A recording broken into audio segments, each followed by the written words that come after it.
வணக்கம். கதையின் பெயர் விலை. எழுதியவர் திருமதி சிவசங்கரி அவர்கள். வாசிப்பது காயத்ரி ஸ்ரீராம்.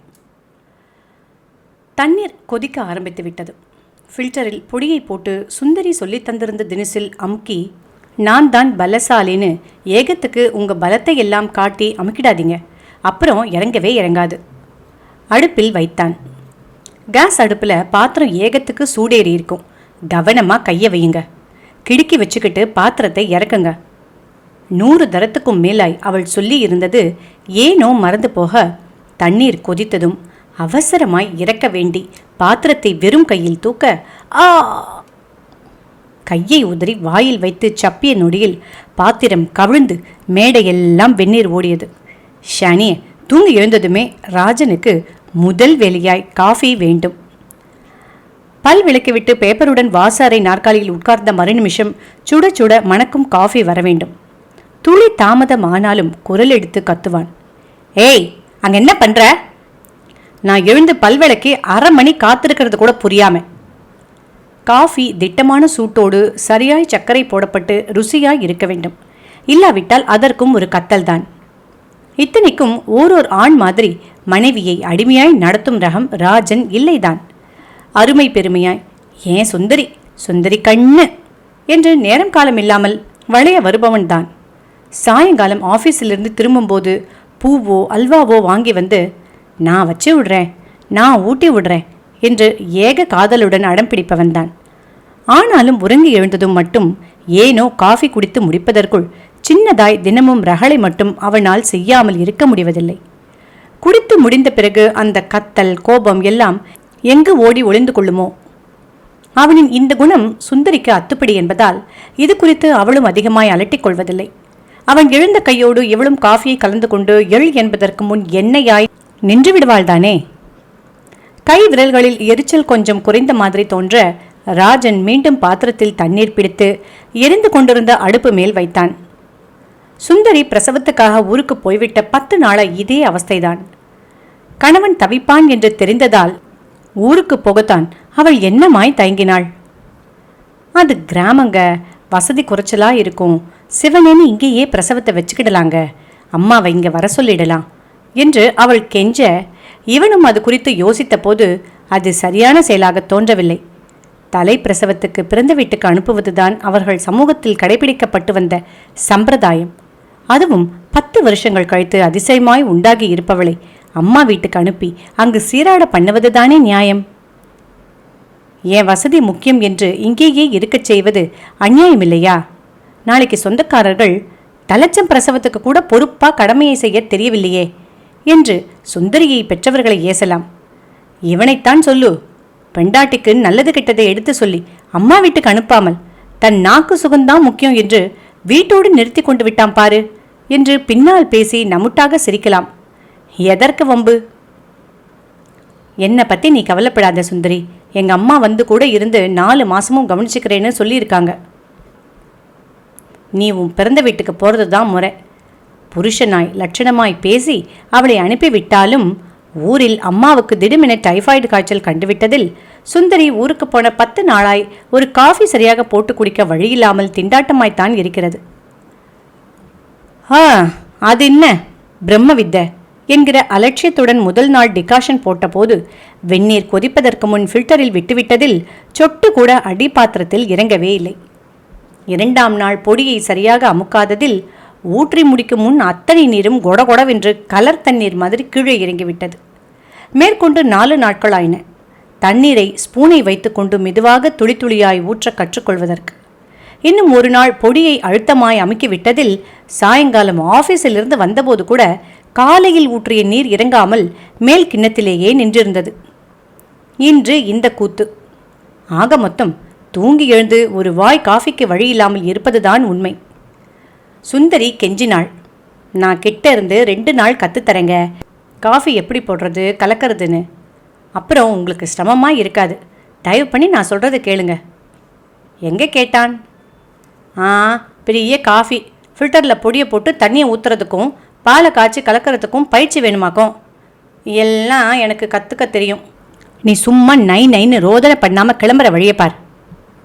என்ன பெரிய காரியம் என்று வாய் கிழித்தாலும் அதில் உள்ள சிரமங்கள் செய்து பார்க்கும்போது தானே புரிகிறது. தண்ணீர் மீண்டும் கொதிக்க ஆரம்பித்து விட்டது. இந்த முறை இடுக்கையை அழுந்த பற்றி நிதானமாய் ஃபில்டரில் ஊற்றினான். 10 நிமிஷங்களில் டிகாஷன் இறங்கியதும் ஒரு தினசாய் காஃபியை கலந்து குடித்தான். காஃபி டம்ளரை மேடை மேல் வைத்தபோது ஒரு காஃபி தயாரிப்பதற்குள் அந்த இடத்தை தான் அலங்கோலப்படுத்தி இருந்த விஷயம் சின்னதாய் வெட்கத்தை உண்டாக்கியது.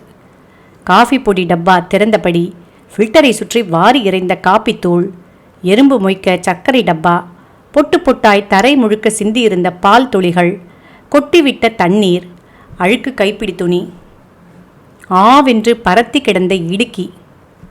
சுந்தரி இருந்தால் இந்த இடம் இப்படியா இருக்கும்? அது அதன் இடத்தில் சுத்தமாய் நேர்த்தியாய். என்ன இருந்தாலும் சுந்தரி காரியம் உசத்திதான். சமையற்கட்டு தொட்டியில் முதல் நாள் சாப்பிட்ட பால் டம்ளர் வறண்டு கிடப்பது பார்வையில் விழ, இப்போது சாப்பிட்ட காஃபி டம்ளரை தொட்டியில் போட்டு குழாயை திறந்து விட்டான். இந்த வேலைக்காரி வந்தாலாவது கொஞ்சத்துக்கு கொஞ்சம் வீட்டை சுத்தமாக வச்சு கொள்ளலாம். விழும் 1-2 பாத்திரங்களை தேக்க சொல்லி வீட்டை கூட்டி மெழுகி துணி தோச்சி போட வைத்து கொள்ளலாம். அதற்கு கூட அல்லவா வழி இல்லாமல் இருக்கிறது. அம்மா இல்லாமல் ஐயா வீட்டில் தனியாக இருக்கும்போது அவள் வரமாட்டாளாம். பயமாக இருக்கிறதாம். வேலைக்காரி தனத்தை மனசுக்குள் ஒரு தரம் முழுமையாக கொண்டு நிறுத்தின போது முதலில் சிரிப்பு வந்தது. அடிப்பட்ட டின் போன்ற அவளது முகமும் சொத்தை பல்லும் எலிவால் பின்னலும். இவள் என்ன பெரிய ரம்பையா? மனைவி இல்லாத போது நான் அத்துமீறி நடந்து கொள்வதற்கு எத்தனை திமிர்! இல்லை இல்லை, என்மேல் அவநம்பிக்கை இருந்தால் அப்படி வெளிப்படையாக பேசியிருப்பாள். விஷயம் இப்படி என்று கேள்விப்பட்டவுடனே ரோஷம் பொத்து கொண்டு வர, ஆமா, இவ பெரிய சினிமா ஸ்டாரு, நான் மயங்கி விழுந்துடுறதுக்கு. வேணாம், அவ வரவே வேணாம். 2 பாத்திரம் தேக்க, வீட்டை பெருக்க, என் துணியை தோச்சிக்க என்னால் முடியாதா என்ன என்று வீராப்பு பேசிவிட்டாலும் நடைமுறையில் சுகத்துக்கு பழகிவிட்ட உடம்புக்கு குனிந்து பெருக்குவது கஷ்டமாக இருக்கிறது.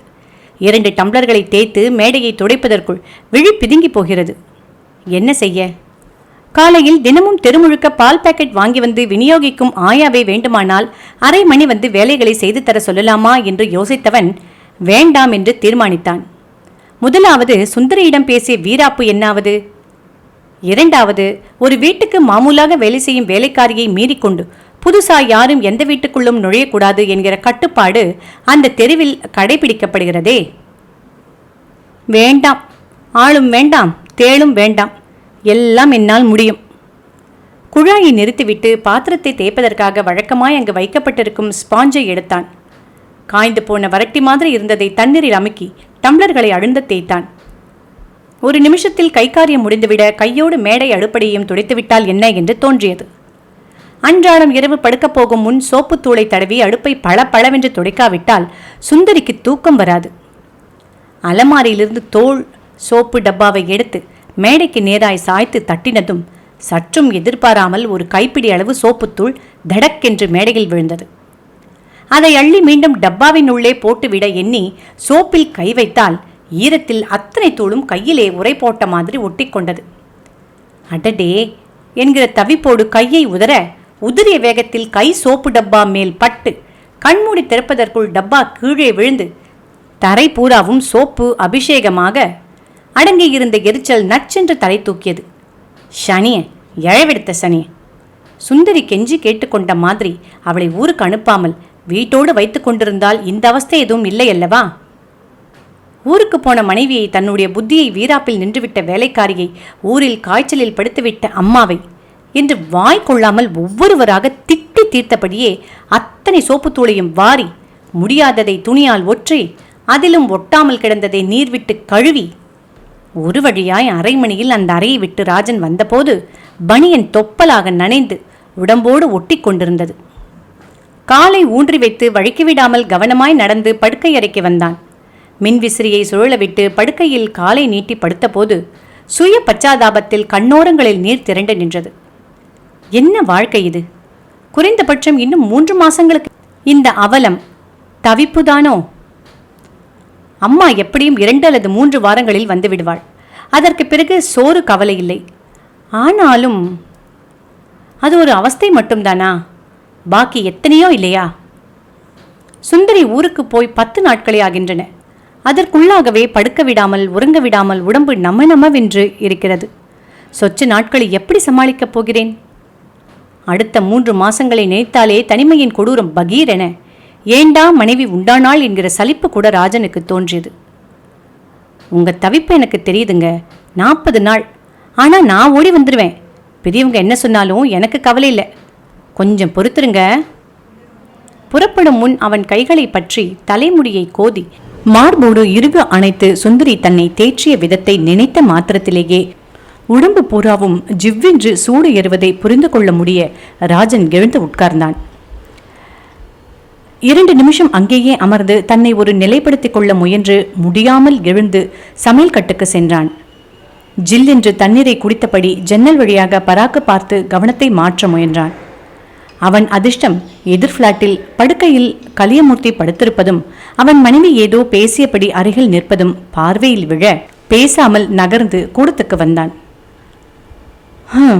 ஞாயிற்றுக்கிழமை அவன் ஜோடியாய் படுத்து கொண்டும் பேசிக்கொண்டும் என்னென்னமோ செய்து கொண்டும் பொழுதை கழிக்கிறான். என்ன மாதிரியா?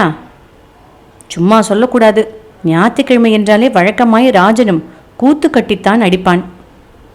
எழுந்துருங்க, வேலைக்காரி வந்துட்டா, கூட்டி மிழுக வேணாமா என்று முணுமுணுப்பாய் சுந்தரி கெஞ்சுவதை காதில் வாங்காமல் 8 அடித்த பின்னாலும் படுக்கையிலேயே கிடப்பான்.